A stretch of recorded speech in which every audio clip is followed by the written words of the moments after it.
Praise the Lord, children.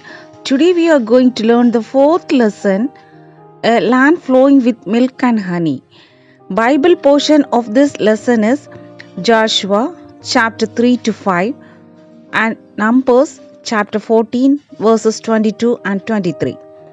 Memory verse of this lesson is Joshua chapter 5 verse 9.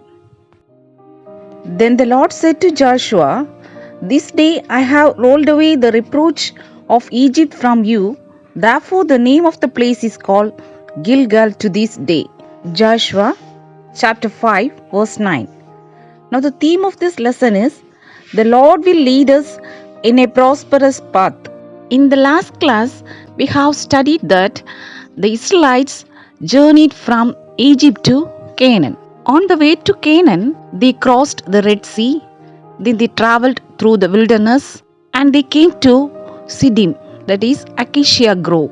All the children of Israel lodged there before they crossed over Jordan. Then after 3 days, the officers went through the camp and they announced one thing. When you see the ark of the covenant of the Lord your God and the priests, the Levites bearing it, then you shall set out from your place and go after it. Yet there shall be a space between you and it, about 2000 cubits by measure. Do not come near it, that you may know the way by which you must go, for you have not passed that way before. And Joshua said to the people, "Sanctify yourselves, for tomorrow the Lord will do wonders among you." Then Joshua spoke to the priests, saying, "Take up the ark of the covenant and cross over before the people." So they took up the ark of the covenant and went before the people. And the Lord said to Joshua, "This day I will begin to exalt you in the sight of all Israel, that they may know that as I was with Moses, so I will be with you." This was a promise given to Joshua. Then Joshua spoke to the priests, saying, "Take up the ark of the covenant and cross over before the people." So they took up the ark of the covenant and went before the people. Now how was this Jordan? For the Jordan overflows all its banks during the whole time of harvest. So it was when the people set out from their camp to cross over the Jordan, with the priests bearing the ark of the covenant before the people.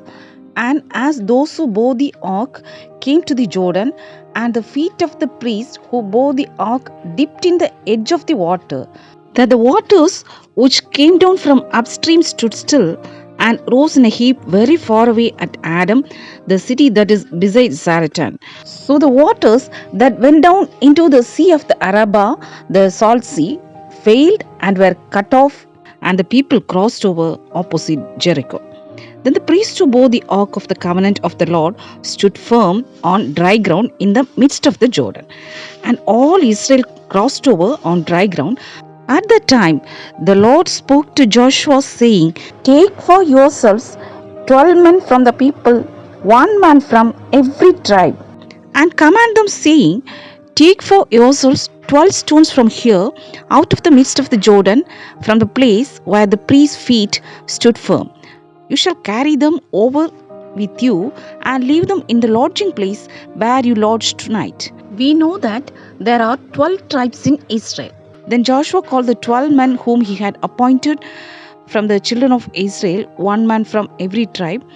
And Joshua said to them, "Cross over before the ark of the Lord your God into the midst of the Jordan, and each one of you take up a stone on his shoulder, according to the number of the tribes of the children of Israel, that this may be a sign among you when your children ask in time to come, saying, What do these stones mean to you?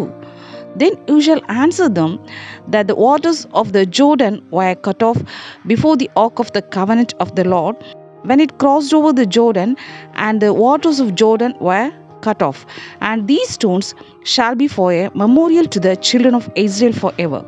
And the children of Israel did so, just as Joshua commanded, and took up 12 stones from the midst of the Jordan, as the Lord had spoken to Joshua, according to the number of the tribes of the children of Israel. That is, for 12 tribes, 12 stones. And carried them over with them to the place where they lodged, and laid them down there. Then Joshua set up 12 stones in the midst of the Jordan, in the place where the feet of the priests who bore the ark of the covenant stood, and the other 12 stones at Gilgal.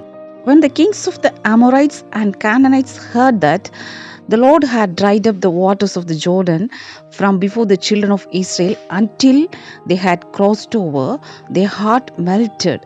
At that time, Joshua made flint knives for himself and circumcised the sons of Israel at the hill of the foreskins.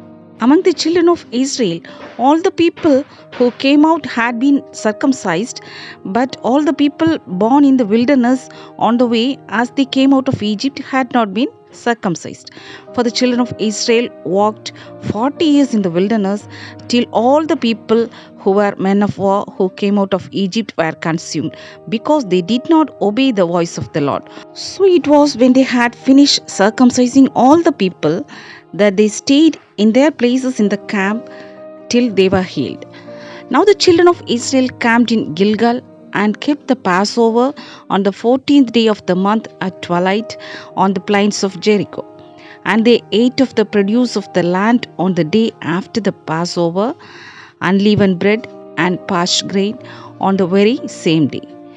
Then the manna ceased on the day after they had eaten the produce of the land. And the children of Israel no longer had manna, but they ate the food of the land of Canaan that year. But throughout the wilderness, they ate manna that came up from heaven.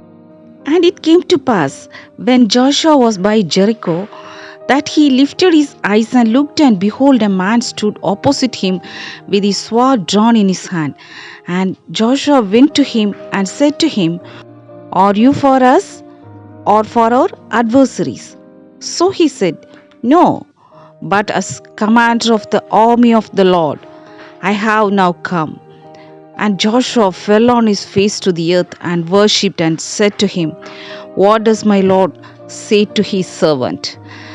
Then the commander of the Lord's army said to Joshua, "Take your sandal off your foot, for the place where you stand is holy."